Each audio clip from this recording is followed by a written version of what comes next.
जय भीम साथियों, आज आपकी अदालत में हम कुछ सवाल लेकर आए हैं जो आप लोगों को जानना जरूरी है और जिस विषय पे देश में चर्चा भी होनी चाहिए। साथियों, सबसे पहले जो मुद्दा है आज पूरे देश में, पूरे समाज में, बहुजन समाज में गरमाया हुआ है। हमारी बहन रानी नागर, जिन्होंने अपने एक उच्च अधिकारी द्वारा उत्पीड़न की शिकायत दर्ज करवाई थी, जिसमें मुकदमा चल रहा है साथियों, उन अधिकारियों के द्वारा बहन जी को, रानी नागर जी को धमकी दी गई जान से मारने की। बहुत ज्यादा उनको प्रताड़ित किया गया, जो प्रशासन में बैठे लोग हैं उनके द्वारा। और लगातार साथियों उन्होंने अपनी बात सामाजिक प्लेटफॉर्म पे, सोशल मीडिया के माध्यम से अपनी बात रखी। साथियों, बसपा सुप्रीमो बहन जी ने भी उनका मामला ट्वीट करके उठाया था, उसके लिए हम उनका धन्यवाद करते हैं। जब बहन रानी नागर की नहीं सुनी गई, किसी भी तरह का आश्वासन, किसी भी तरह का उनको सेटिस्फैक्शन जब नहीं मिला, तो उन्होंने साथियों 4 मई को अपना रेजिग्नेशन, इस्तीफा सरकार को दे दिया। और इसकी जानकारी उन्होंने अपने ट्विटर हैंडल के माध्यम से लोगों को दी। जो उन्होंने ट्विटर हैंडल पे लिखा था मैं आपको बताता हूं। उन्होंने लिखा कि मैं रानी नागर, पुत्री श्रीरतन सिंह नागर, निवासी गाजियाबाद, गांव बादलपुर, तहसील दादरी, जिला गौतम बुद्ध नगर, आप सभी को सूचित करना चाहती हूं, मैंने आज 4 मई 2020 को आईएएस के पद से इस्तीफा दे दिया है। मैं और मेरी बहन रीमा नागर माननीय सरकार से अनुमति लेकर चंडीगढ़ से अपने पैतृक शहर गाजियाबाद वापस जा रहे हैं। हम आपके आशीर्वाद व साथ की के आभारी रहेंगे। जय भीम, जय भारत। साथियों, जब इस देश में एक आईएएस महिला सुरक्षित नहीं है तो वो कैसी सरकारें चल रही देश में, आप लोग समझ सकते हो। केंद्र में भी गुंडों की सरकार है, भाजपा आरएसएस की सरकार है, हरियाणा में भी भाजपा और आरएसएस की सरकार है। और एक महिला उच्च अधिकारी को जब उसकी बात नहीं सुनी जाती, बहुजन समाज की दबंग बेटी की, तो आप सोच लो कि और जो जातियां हैं, ये रीमा नागर जी जो है गुज्जर समाज से आती हैं, गुज्जर बिरादरी से आती है, जो ओबीसी में आता है। साथियों, जब इतनी दबंग जाति की महिला की बात नहीं सुनी जा रही, तो जो वाल्मीकि है, जो जाटव है, जो खटीक है, जो धानक है, जो धोबी है, तेली, तमोली, पासी, जितनी भी बहुजन समाज की जो बिल्कुल निचले वर्ग की जातियां हैं, जिनको लोग नीच समझते हैं, उन महिलाओं का क्या होगा साथी, उनका शोषण क्या होता होगा। मुझे लगता है इन सरकारों में वो महिलाएं तो अपनी आवाज भी नहीं उठा पाती होंगी। पता नहीं कितनी सारी महिलाओं के साथ प्रशासन में इस तरह का भेदभाव होता होगा, वो अपनी बात कह भी नहीं पाती होंगी। शिकायत तो दूर की बात है साथी। जब एक आईएएस अधिकारी, आप सोच सकते हैं कि उस लड़की ने जब आईएएस की पढ़ाई की होगी तो उसके क्या सपने होंगे। मुझे नहीं लगता कि रानी नागर बहन जी ने जब आईएएस की पढ़ाई शुरू की होगी तो उसने सोचा होगा कि उसको इस पद से अपनी इच्छा के विपरीत जाकर के इस्तीफा भी देना पड़ेगा।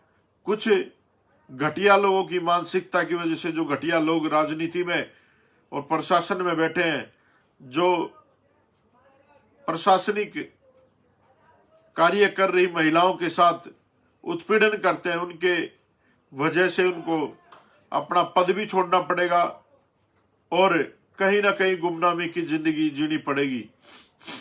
मैं तो रानी नागर जी से एक ही अपील करूंगा कि बहन जी, आपको घर नहीं बैठना है, आपको सीखना है उस बीहड़ की शेरनी फूलन देवी से, जिसके साथ कितने सारे मनुवादियों ने बलात्कार की घटना की थी, और फूलन देवी ने एक लाइन में खड़े करके सबको गोलियां मारने का काम किया था। अगर आपको न्याय संवैधानिक तरीके से ना मिले, अगर आपके साथ गलत होता है, तो आप अपनी स्वेच्छा से अपने अनुसार उन अपराधियों को सजा देने का काम करें। उसके बाद जो होगा देखी जाएगी। हम सब लोग आपके साथ हैं बहन जी। और एक विशेष अनुरोध और करना चाहूंगा बहन कुमारी मायावती जी से कि अब जो 2022 में चुनाव है,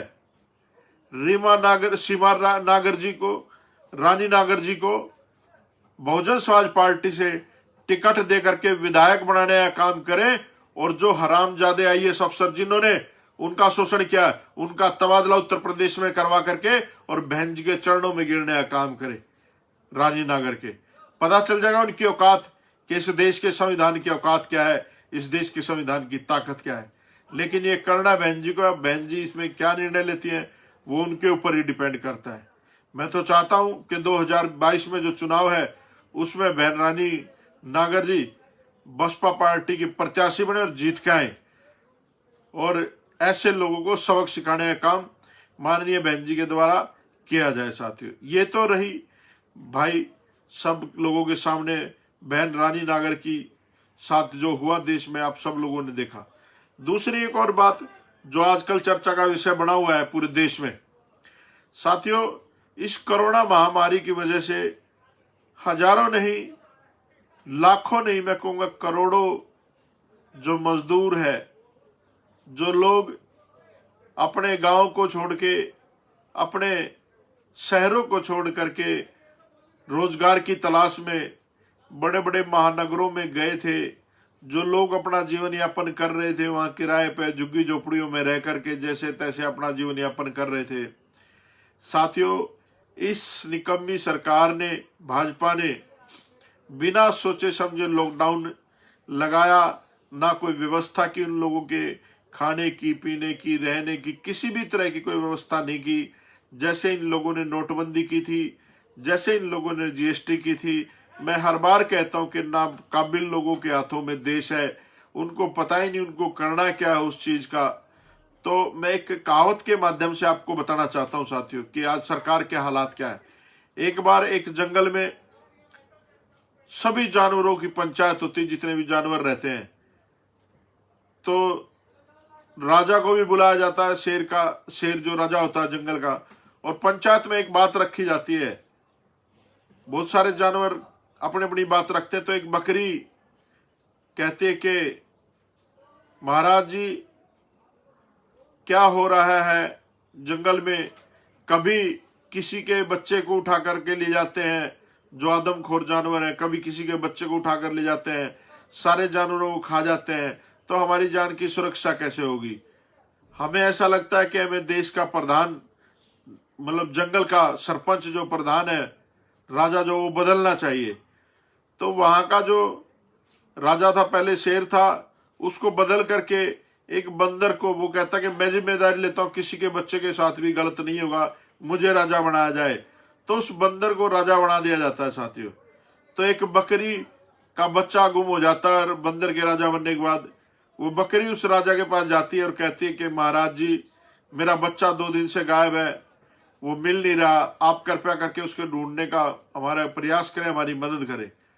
तो वो जो बंदर था जिसको राजा बना दिया गया था, वो कहता ठीक है आप कल शाम को आना, मैं आपके बच्चे को ढूंढता हूं। तो बंदर कभी इस पेड़ पे छलांग मारता है, कभी उस पेड़ पे छलांग मारता है। पूरे जंगल के कोई भी एक ऐसा पेड़ नहीं छोड़ा जिस पेड़ पे उसने छलांग ना मारी हो, उसके पत्ते ना तोड़े हो या टहनियां ना तोड़ी हो। और घूम घूम के बैठा हुआ था थक के बिल्कुल। तो बकरी आती है, पूछती है राजा साहब हमारा बच्चा मिला। तो उससे कहता कि मेरी भाग दौड़ में कोई कमी नहीं है, लेकिन मैं कर कुछ नहीं सकता। तो ऐसे लोगों के हाथ में देश है जिनको पता ही नहीं करना क्या है।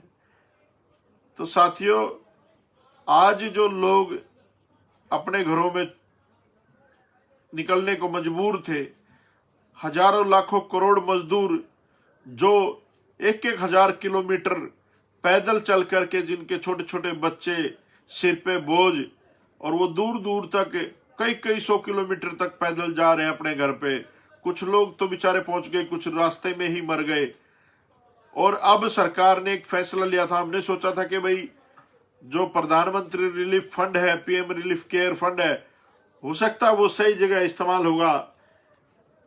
तो अब जो लोगों के लिए ट्रेनें और बसें चलाई जा रही हैं, उनमें साथियों उनसे किराया वसूल किया जा रहा है। ये तो मैं धन्यवाद करूंगा, जो लोग अच्छा काम करते हैं उनका धन्यवाद भी करना चाहिए। कांग्रेस की जो अध्यक्ष हैं सोनिया गांधी जी, उनका वीडियो देखा मैंने कल, बहुत ही मार्मिक वीडियो था। उन्होंने एक फैसला लिया कि जो श्रमिक और ये जो लोग हैं, जो मजदूर हैं, इनका जो किराया है वो कांग्रेस पार्टी वहन करेगी।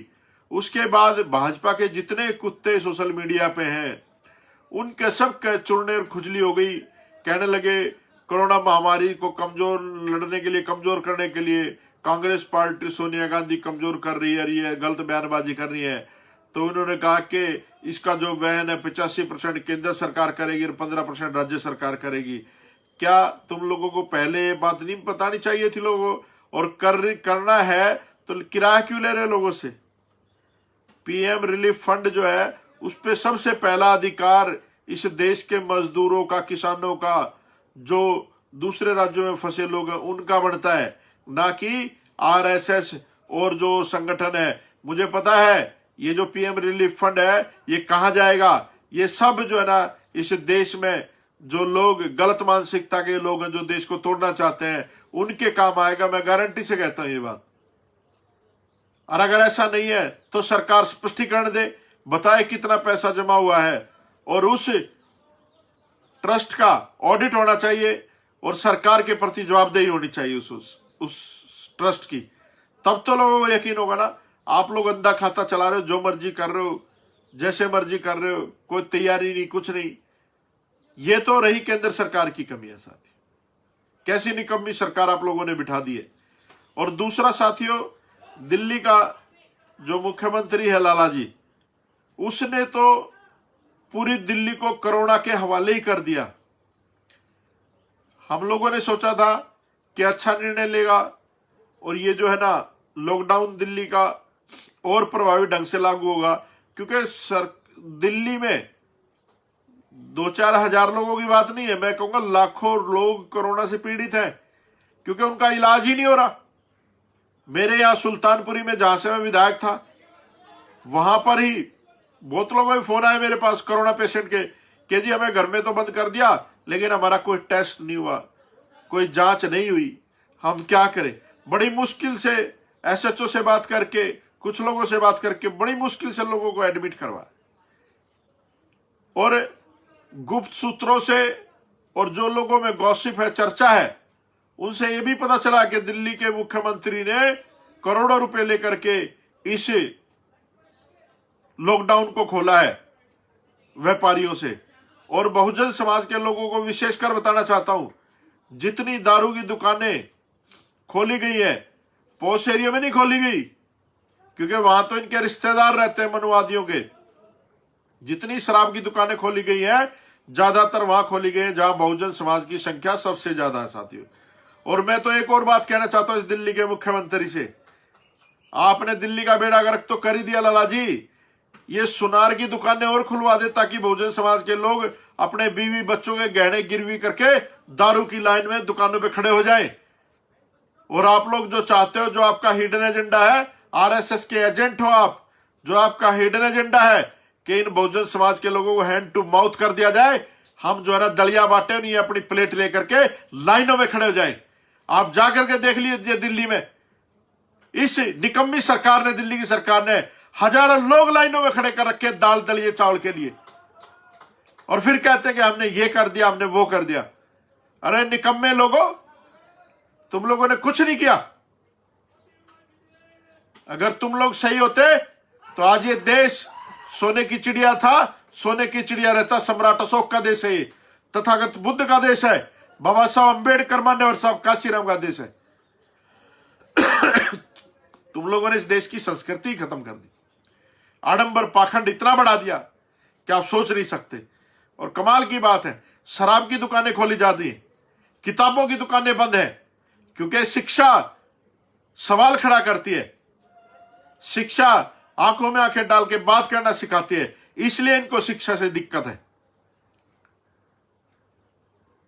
साथियों, और एक बात आप लोगों से कहना चाहता हूं, बहुत सारे छोटे भैया लोग आजकल फेसबुक पर कुछ भी लिख देते हैं, कुछ लोग भगत है, कुछ भी लिख देते हैं, उनको यही नहीं पता क्या लिख रहे हैं। मैं आप लोगों को स्पष्ट करना चाहता हूं, मेरा उद्देश्य, पहला और अंतिम उद्देश्य यही है कि इस देश के दबे कुचले समाज को इस देश का हुक्मरान बनाना, बाबा साहब अम्बेडकर और मान्यवर कांशीराम जी के मिशन को, मूवमेंट को आगे बढ़ाना। और बहुजन समाज पार्टी जो है वो हमारी मां पार्टी है, हमारे बाप कांशीराम की बनाई हुई पार्टी है। हम उसके खिलाफ ना तो कभी थे ना कभी जाएंगे। बहुजन समाज पार्टी को हर हालत में मजबूत करेंगे। और जो दलाल और जो कुत्ते किस्म के आदमी बैठे इस बसपा पार्टी में, उन हरामखोरों ने इस पार्टी का बेड़ा गर्क कर रखा है। बहुत सारे एग्जाम्पल ऐसे जिन्होंने दिल्ली का बेड़ा गर्क किया। दिल्ली में 62,000 वोट आए सिर्फ पूरी दिल्ली में, और नई दिल्ली की लोकसभा की सीट और नॉर्थ वेस्ट की लोकसभा की सीट षड्यंत्र के माध्यम से खाली छोड़ दी गई। और इतने बड़े षड्यंत्रकारी बैठे हैं पदों पे, प्रभारी और अध्यक्ष बने, जो लोग दूसरी पार्टियों के सौरे पे काम करते हैं, बहन जी तक सही बात पहुंचा ही नहीं पाते, सही बात रखते ही नहीं, वहां पर अपना पेट भरा हुआ है। बहुत सारे लोग हैं जिन्होंने अपने बच्चों की शादी में करोड़ों करोड़ों रुपए लगाए हैं और कहते हैं हम लोग मिशन पे हैं। अरे आप लोग मिशन पे नहीं हो, आप लोग कमीशन पे हो। आप कमीशन खाते हो समाज का, चंदा खाते हो समाज का, और बहन जी को गुमराह करते हैं। जिस दिन बहन जी को जिसकी असलियत पता चलती है, बहन जी उसके लात मार के बाहर निकाल देती है, जैसे मेघराज और ये प्रकाश भारती जैसे लोगों को निकाला है। दिल्ली का एक तोमर था, भाज गया वो कल के छोटे भैया नेता के साथ। तो इस पार्टी को धोखा देने वाले इस पार्टी में ही है। बेरूपियों को पहचानो और उनको अलग करो। और जितनी बातें आप लोगों के सामने रखी, साथियों, इन लोगों ये ज्यादातर लोगों तक पहुंचाओ और ज्यादा से ज्यादा शेयर करो। फेसबुक ने हमारा तो अकाउंट भी हाइड कर रखा है, पता नहीं उनको क्या दिक्कत है हमारी बात पहुंचने में। मुझे लगता है आरएसएस और बीजेपी के इशारे पे काम कर रही फेसबुक भी, ये जो सोशल मीडिया है। तो साथियों, आप लोगों ने मेरी बात को ध्यान से सुना। आपकी अदालत में हम फिर आएंगे, आप लोग इस पे जरूर विषय पे चर्चा करें। जय भीम, जय भारत, जय मान्यवर साहब कांशीराम।